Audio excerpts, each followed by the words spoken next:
अस्सलाम वालेकुम नाज़रीन, लोग कहते हैं कि साथ मैं हूँ गौहर ख़ान।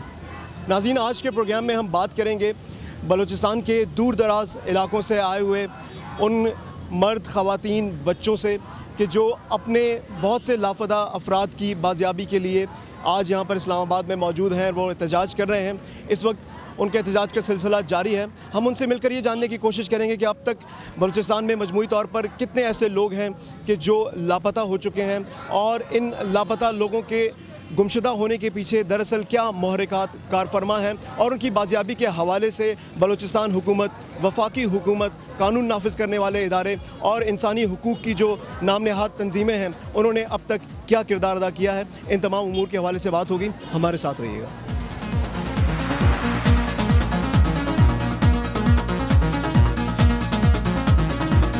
नाज़रीन, इस वक्त हमारे पास बलूचिस्तान से आए हुए एक लापता अफराद के जो हैं कज़न हमारे साथ हैं, शाकिर बलूच। इनसे कुछ बात करते हैं। असल किस्सा ये कि 2000 से शुरू होता है और अभी 2010 मतलब 10 साल से किस्सा चल रहा है। और इसके पीछे तो मतलब हमारे पास कुछ एविडेंस हैं, जिस तरह के मेरे कज़न को उठाने के लिए FC which is working in Balochistan, वो फुल इक्विप्ड होकर अपनी यूनिफॉर्म में और सारे बाज़ार खुद मतलब दहशतगर्दी और गुंडागर्दी की हद है कि वो आके उनको उठाता है। जब आवाम उनके सामने आने की कोशिश करती है तो वो कलाशनकोफ बुल्ड करता है कि जो भी सामने आए मैं इसको शूट कर दूँ। क्या वजह रही, क्यों उन्होंने उठाया, क्या कहा गया आप लोगों से? सर, हमें तो अभी तक तो वो मान ही नहीं रहे कि हमारे पास है। अगर वो माने तो जवाब देंगे उन्होंने क्यों उठाया ना। सरेआम बाजार से उठा के ले जाने के बावजूद वो नहीं मान रहे? सर, वो नहीं मान रहे। वो कह रहे हैं कि हमारे पास है ही नहीं। 8000 बलोच गायब हैं और 8000 बलोच गायब हैं, जिनमें से सिर्फ रहमान मलिक 127 की तस्दीक कर रहे हैं कि वो हैं।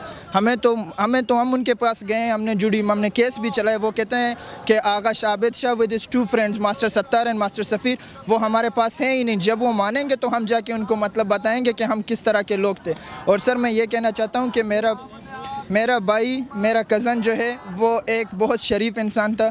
वो NGOs में नॉन गवर्नमेंट NGOs में ट्यूबरक्लोसिस के ख़िलाफ़ काम कर रहा था।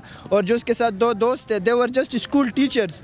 वो एक स्कूल टीचर थे। वो डॉक्टरों को स्कूल टीचर, स्टूडेंट, मजदूर, जो कुछ भी उनके साथ होता है वो उनको उठा के ले जा रहे हैं और फिर ये बताते भी नहीं है कि हमारे पास है। शाकिर, ये बताएं कि जो कानून नाफिज करने वाले और इदारे हैं, जो जैसे कि पुलिस है, क्या जब आप लोग जाते हैं किसी ऐसे लापता अफराद की जो गुमशुदगी के अगेंस्ट जो रिपोर्ट आप लोग दर्ज कराना जाते हैं, तो क्या वो FIR आप लोगों की लॉन्च होती है वहाँ पर? सर, FIR अभी पुलिस की क्या औकात है FC के सामने? पुलिस किस तरह FC के ख़िलाफ़ FIR और मतलब कि बाकी एजेंसीज़ के ख़िलाफ़ FIR करेगा? जब हम जाते हैं वहाँ पे पुलिस के पास तो उनको उधर से फ़ोन आता है कि अगर तुम लोगों ने मतलब इस FIR किया है कि तुम लोगों ने इस तरह किया कि then we will abduct you, हम तुम्हें उठा लेंगे। तो पुलिस वाले उनके भी तो बस से बाहर बात हो चुकी है।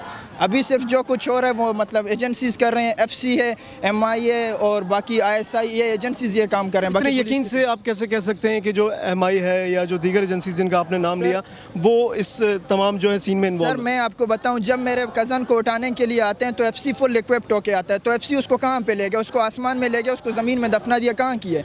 FC तो जाके ऊपर रिपोर्ट देता है ना। पुलिस हवाले से जो आपके जो वहाँ के नुमाइंदे हैं, जो पार्लियामेंटेरियंस हैं या जो बलूचिस्तान हुकूमत है, क्या उन्होंने कभी कोई संजीदा इकदाम किए हैं? आप लोगों की बात सुनी है? ये जो लापता अफराद हैं इनकी बाजियाबी के हवाले से, और अभी जो सिलसिला शुरू हुआ है कि मस्शुदा लाशें भी बरामद होती हैं गाय बगाए, तो इस हवाले से बलूचिस्तान हुकूमत का क्या स्टांस है? उन्होंने कभी कोई इस हवाले से कोई बात की है? ठीक सर, बलूचिस्तान हुकूमत में सर हमारे जो चीफ मिनिस्टर हैं नवाब असलम खान रईसानी, वो तो खुलेआम कहते हैं कि मेरे बस की बात नहीं है। मेरे हाथ से ये बात निकल चुका है। जब Nawab Aslam being the chief minister of Balochistan, जब वो खुद ये कह रहे हैं कि हमारे बस की बात नहीं है, तो उससे बड़ा कोई मिनिस्टर बलूचिस्तान में तो कोई रहा नहीं जो ये बात करे। और ये सारे पार्लियामेंटेरियंस, इनको पता है क्या हो रहा है, इनको सब कुछ पता है, लेकिन still they people they are silent और हमें कोई सपोर्ट नहीं कर रहा। हम चाहते हैं कि हमें UN और इंटरनेशनल ऑर्गेनाइजेशंस, ह्यूमन राइट्स की कमीशन, वो आके हमें सपोर्ट करे और चौधरी इफ्तिखार जो हैं वो हमारे इस केस को अपने बेंच पे आके वो सुने। बाकी कहीं पे भी अगर सुना जाए तो हमें इंसाफ नहीं मिलेगा। तो आज जो ये आप लोगों का एहतजाज आप लोग यहाँ पे इस्लामाबाद में कर रहे हैं, प्रेस क्लब से लेकर आप लोग सुप्रीम कोर्ट तक आप लोगों ने जो है एक एहतजाजी जुलूस जो है आज रखा है, आप क्या समझते थे कि वहाँ पे कोयटा में बैठकर, बलूचिस्तान के दीगर इलाकों में बैठकर आपकी आवाज़ इन आला ऐवानों तक नहीं पहुँच रही थी कि आप लोग इतनी दूर दराज इलाकों से अपनी माओं को, बहनों को यहाँ पे लेकर आए हैं, बच्चों के साथ आए हैं, ताकि आप लोग फ़िज़िकली सुप्रीम कोर्ट या जो आला ऐवान है, पार्लियामेंट है, उसके सामने जाकर अपना एहतजाज रिकॉर्ड करवाएं? सर असल बात यह है कि हमने कोयटा में भी अपना कैंप लगाया, हमने कराची में भी अपना कैंप लगाया, फिर हमने ये मशवरा किया इस्लामाबाद इंटरनेशनल सिटी और यहाँ के लोग जो हैं वो हमें सपोर्ट करेंगे। तो हम इसलिए आए हैं कि यहाँ हमारी बात उन तक डायरेक्ट जाके पहुँच सकती है।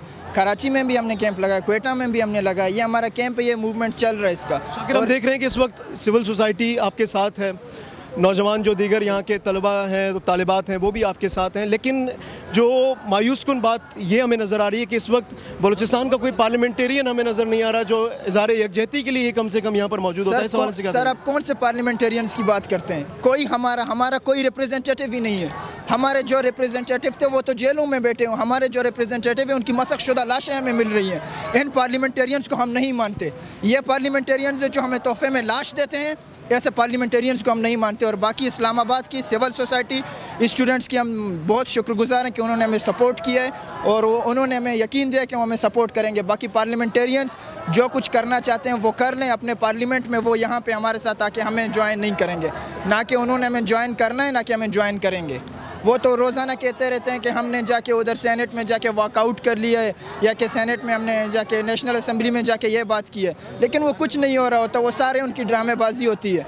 हमें पता है बलूचिस्तान हमारा रिप्रेजेंटेटिव कौन है, यहाँ पे हर कोई मीर और सरदार बैठा हुआ है, हम जैसे गरीबों की बात यहाँ पे। आप क्या समझते हैं कि जो बलूचिस्तान की ग्रास रूट लेवल की जो आवाम है, जो एक आम आदमी है, एक जो गरीब आदमी है, एक मुतवस्सित तबका है, उसकी नुमाइंदगी कैसे मुमकिन होगी इन ऐवानों में, कैसे होगी? आज तक तो आपने देखा है कि मेजॉरिटी जितने लोग हमारे नुमाइंदे बलूचिस्तान से रहे हैं, वो मीर सरदार रहे हैं। एक आम बंदे की रिप्रेजेंटेशन कैसे मुमकिन हो सकती है? आप क्या समझते हैं being a youth of Balochistan? Sir being a youth of Balochistan आम बंदे की रिप्रेजेंटेशन को मैं डेमोक्रेसी कहता हूँ, और डेमोक्रेसी वहाँ पे डेमोक्रेसी की कोई बात ही नहीं है। जो नौजवान अगर कहीं पे वो ह्यूमन राइट्स के लिए या कि अवाम के मतलब हुकूक के लिए उठने की कोशिश करता है, कि जाके बात करता है, आज उसने बात किया, दूसरे दिन उसकी मशक़शुदा लाश हमें मिल जाती है, तो अब किधर ये फिर ये लोग हमें कहाँ उठने देते हैं? अगर मैं आके एक गरीब बंदा होके, एक स्टूडेंट होके अगर मैं आके पार्लियामेंट में बैठ जाऊंगा तो फिर ये मीर सरदार नवाब कहाँ से कहेंगे? जो तासुर, एक मजमूई तासुर जो ज़ाहिर होता है, उससे ऐसा लगता है कि एक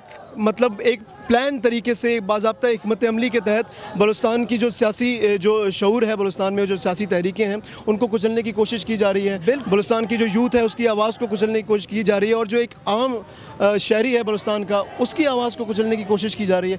इससे क्या लॉन्ग टर्म आप समझते हैं मुफादात वाबस्ता हैं उन अनासिर के जो ये सब कुछ करना चाह रहे हैं? सर ये वो अनासिर यहाँ पे मतलब उन अनासिर को कामयाब किया जाता है, उन अनासिर को टिकट्स किया जाता है जो कि गवर्नमेंट को इंश्योर करते हैं कि वो गवर्नमेंट के सपोर्टर हैं। अगर वो गवर्नमेंट को आज इंश्योर ना करते तो आज पार्लियामेंट में ना बैठे होते।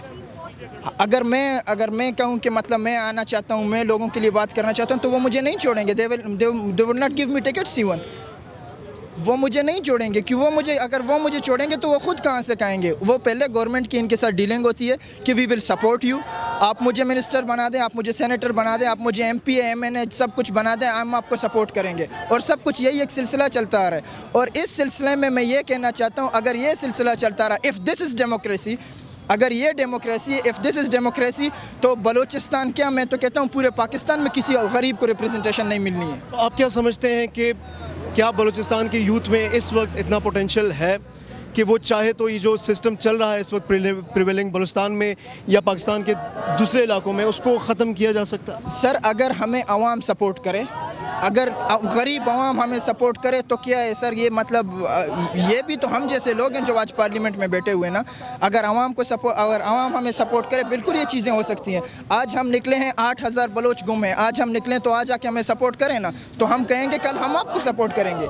सियालकोट में 2 लाशें गिरती हैं, सियालकोट में 2 बंदे मारे जाते हैं, तो पूरा पाकिस्तान और पूरा मीडिया जाके उधर सारा जमा हो जाता है। बलूचिस्तान में आज 8000 बलोच शाट हैं, 8000 बलोच गुम हैं। 2 महीने में हमें 127 से ज़्यादा लाशें तोहफे में दी गई हैं।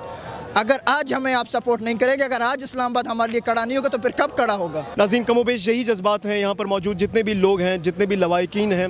आप देख रहे हैं कि ये जो नाम नहाद जमहूरी हुकूमत है, इसके ख़िलाफ़ कितना जो है गम गुस्सा पाया जाता है इन लोगों में। ज़ाहिर है इन लोगों ने अपने प्यारों को खोया है, और जिन लोगों ने अपने प्यारों को खोया होता है और वो भी बग़ैर किसी वजह के, और ये जाने बग़ैर कि उनका कसूर क्या है, उनके सामने दिन दहाड़े इन लोगों को उठा के ले जाया जाता है और उसके बाद उनकी मस्शुदा लाशें जो हैं उनको मिलती हैं। ये एक बहुत बड़ा लम्हा फ़िक्रिया है। इस हवाले से हम यहाँ पर मौजूद दीगर लोगों से भी गुफ्तगू करेंगे। हमारे साथ रहिएगा।